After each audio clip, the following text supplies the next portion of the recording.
Assalamualaikum warahmatullahi wabarakatuh. Perkenalkan, saya Bening Pangkali Istiqomah, nomor absen 9, kelas 11 MIPA 2. Saya akan mempresentasikan hasil kerja saya mengenai yang pertama, penerapan hukum Pascal dalam kehidupan sehari-hari. Yang kedua, penerapan hukum Archimedes dalam kehidupan sehari-hari.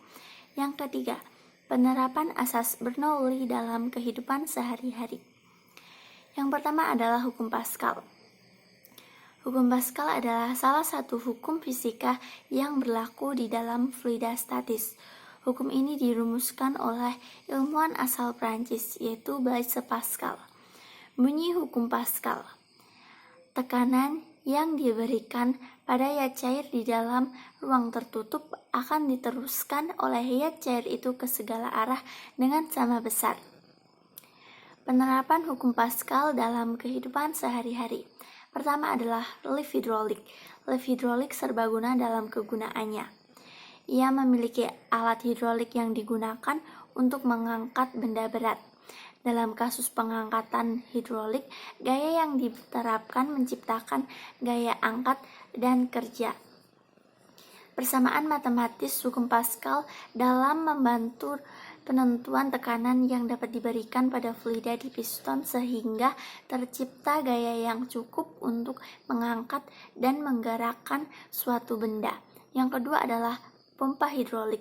Pompa hidrolik yang mengubah energi mekanik menjadi energi hidrolik memfasilitasi pergerakan fluida, dan di sini lagi hukum Pascal mulai berlaku.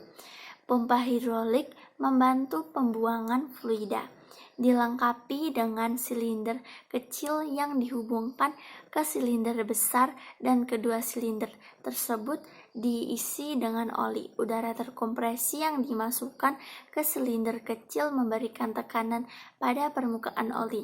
Tekanan ini disalurkan oleh oli ke silinder besar, di mana tekanan tersebut bekerja pada piston besar untuk menghasilkan gaya yang cukup besar untuk mengangkat sebuah mobil.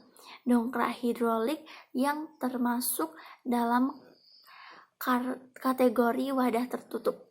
Mengikuti prinsip hukum Pascal, alat ini digunakan untuk mengangkat benda berat. Dongkrak hidrolik terdiri dari dua silinder yang lebih besar dan yang lebih kecil, dan kedua silinder ini terhubung.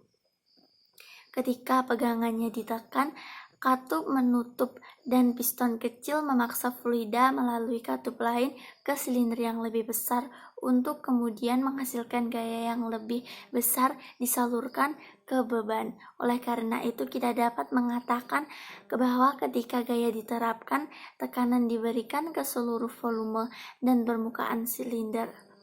Keempat adalah rem hidrolik. Salah satu contoh hukum Pascal yang paling umum adalah sistem pengereman hidrolik yang ada di mobil. Setiap kali kita melihat sebuah mobil berhenti, prinsip hukum Pascal mulai berlaku. Sejumlah komponen membentuk sistem pengereman pada mobil. Gaya ini diberikan pada pedal rem. Terjadi pergerakan piston dan batang di master silinder. Cairan yang dikenal sebagai minyak atau rem atau hidrolik dibungkus dalam wadah. Digunakan untuk mengirimkan tekanan dari pedal rem ke roda kendaraan terhadap cakram rem atau drum rem. Gaya gesek antara komponen gaya ini menyebabkan kendaraan berhenti.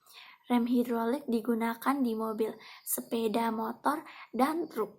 Yang kelima adalah sistem hidrolik pesawat. Sistem tenaga hidrolik tidak hanya membantu memperlambat pesawat di saat landasan pacu, tetapi juga membantu dalam pengelolaan flap, roda pendaratan, dan permukaan kontrol penerbangan. Sistem hidrolik pesawat udara terdiri dari 3 komponen mekanis penting dan fluida hidrolik. Bahkan sejumlah kecil cairan hidrolik membantu mentransmisikan sejumlah besar gaya. Cairan hidrolik yang bersentuhan dengan silinder atau piston berada pada tekanan yang berbeda. Oli yang memiliki tekanan relatif lebih tinggi dapat dipompa kedua sisi kepala piston. Katup pemilih membantu mengendalikan arah fluida. Yang kedua adalah hukum Archimedes. Hukum Archimedes ditemukan oleh ilmuwan Yunani yang bernama Archimedes. Hukum ini menjelaskan hubungan gaya berat dan gaya ke atas pada suatu benda jika dimasukkan ke dalam air akibat adanya gaya angkat ke atas atau gaya apung. Benda yang di dalam cair beratnya akan berkurang sehingga benda yang diangkat dalam air akan lebih ringan dibandingkan ketika diangkat di darat. Bunyi hukum Archimedes.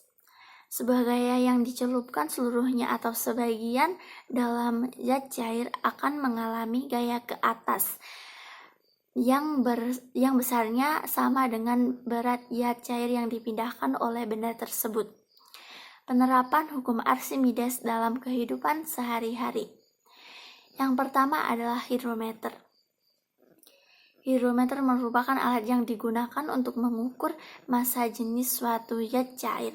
Konsep yang digunakan untuk mengetahui nilai massa jenis suatu zat cair pada hidrometer juga menggunakan hukum Archimedes. Hidrometer terbuat dari tabung kaca agar tabung kaca dapat terapung tegak di dalam zat cair. Pada bagian bawah tabung dibebani butiran timbal.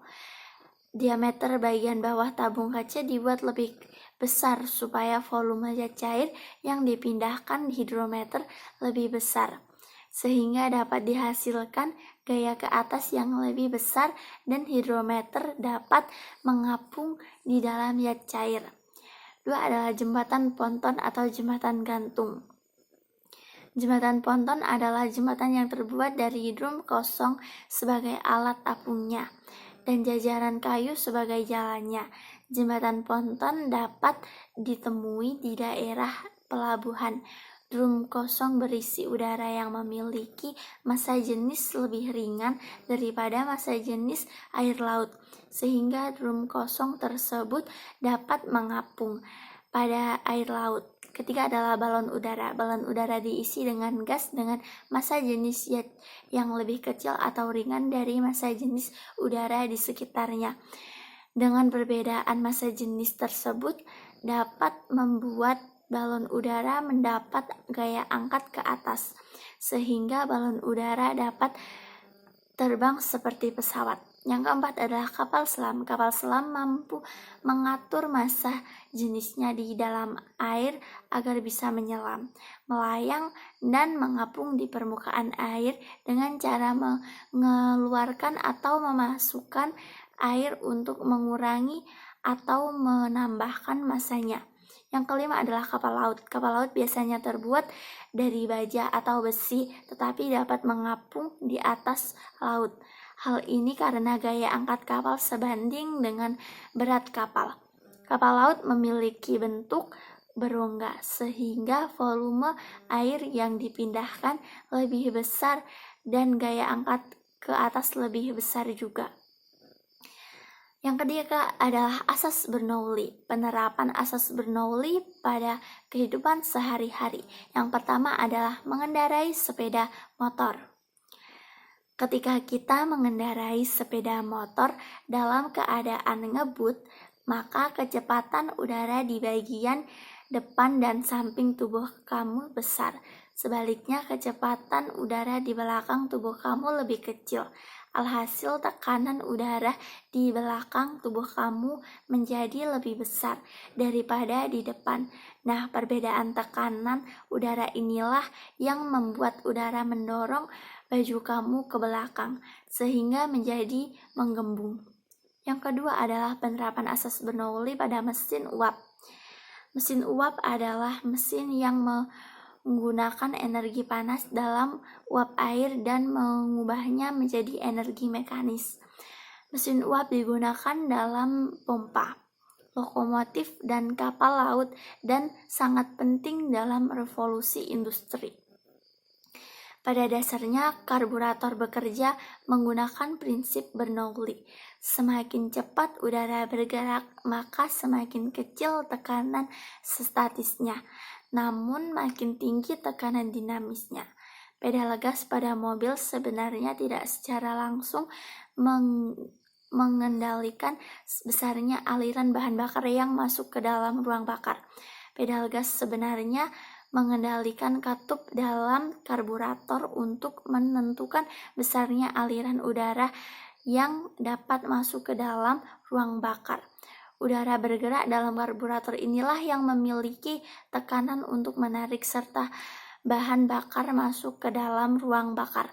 Ketiga adalah penerapan asas Bernoulli pada semprotan nyamuk. Contoh berlakunya hukum Bernoulli adalah semprotan nyamuk. Pada saat udara dipompakan, maka udara di atas selang cairan akan bergerak cepat. Akhirnya, tekanan udara kecil dan cairan dapat tersedot ke atas.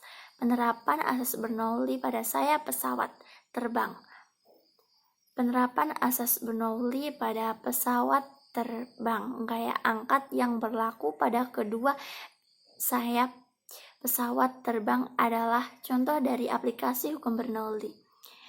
Ketika pesawat meluncur bersiap untuk take off di landasan pacuan, tekanan pada sisi atas badan pesawat tersebut akan lebih kecil daripada bagian bawah badan pesawat. Sebaliknya, kecepatan di bagian atas badan pesawat lebih tinggi daripada di bagian bawahnya.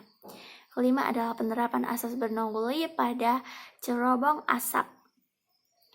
Cerobong asap akan tersambung ke ruang yang tertutup. Karena ruangan itu tertutup, maka tidak ada udara yang terhembus dan menyebabkan tekanannya menjadi besar. Sehingga secara tidak langsung asap yang tertekan naik ke atas cerobong. Begitu juga pada bagian atas cerobong. Karena bagian atas cerobong didesain terbuka, maka angin di luar bangunan akan meniup bagian atas cerobong, sehingga tekanan udara di sekitarnya menjadi kecil dan asap bisa terbuang keluar. Demikian yang dapat saya sampaikan. Apabila ada salah kata, mohon dimaafkan yang setulus-tulusnya. Akhir kata, wassalamualaikum warahmatullahi wabarakatuh. Terima kasih.